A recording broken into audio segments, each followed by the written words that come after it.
Hukbar Kleine Rogni Bayap Unka Thai Katal Mui Kuthung Rok Fiaba Hukbar Klaithani Thaijak Katal Mui Kuthung Rok Derawi Tongmabai Kadumung Funuk Laijak Hukbar Kleine Rok Abohaino Kaisha Mangpali Kashoy Peka Hukbar Kleine Rogni Kokshil Chamung Unka Kakrabon Kishorganj Sun Bright Eat Bata Hoko Koshom Borokni Hukbani Mui Kuthungo Deramung Nukjago Eat Batani Nokfang Shadon Shorkano Shamani Yagulobo Bongshok Gajang Firokmo Malia Hinibo Shaka Pollution Habanokno Koloboi or Eat Bata Chalukjak Tongo Naikolani Bagibo Hapangni Thani Hukbar Kleinerok Koimung Narklaika আপনারা কিশোরগঞ্জের যে এই জায়গাতে যে ফসল করেন তাতে কি অসুবিধার সম্মুখীন হতে হচ্ছে আপনাদের?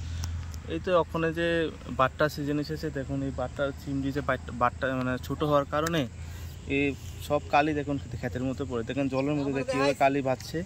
পুরা কোনো কৃষক কাজ করতে পারে না, গায়ে কালি লেগে যায়। মরিচ পাড়তে আসলে যারা মরিচ পাড়ে তাদের শরীর ভরে যায়। এই সব কালি ফসল নষ্ট হয়ে যাচ্ছে। ফুলকপির মধ্যে সাদা সাদা কালি পড়ে, সাদা কপি কালি পড়ে থাকে, এই একটা সমস্যা হচ্ছে। সাদা ফুলকপি মধ্যে যদি যখন কালিটা পড়ে তাতে কি সেটা বাজারজাত করতে আপনাদের কোনো সমস্যা হয়? খুব কষ্ট হয়, এটা মানে মার্কেট থেকে 10 টাকা কম বিক্রি করার লাগে শুধু কালির জন্য। তো এই কোন বাট্টা এটা? সান বাট্টা। কোনখানে এটা? এটা কিশোরগঞ্জ। তো সেভাবে কি আপনি জানিয়েছিলেন মালিককে? না, মালিককে জানালে মালিক বলে করে না। মালিক জানিয়েছিলেন না? Bureau report খুমপই।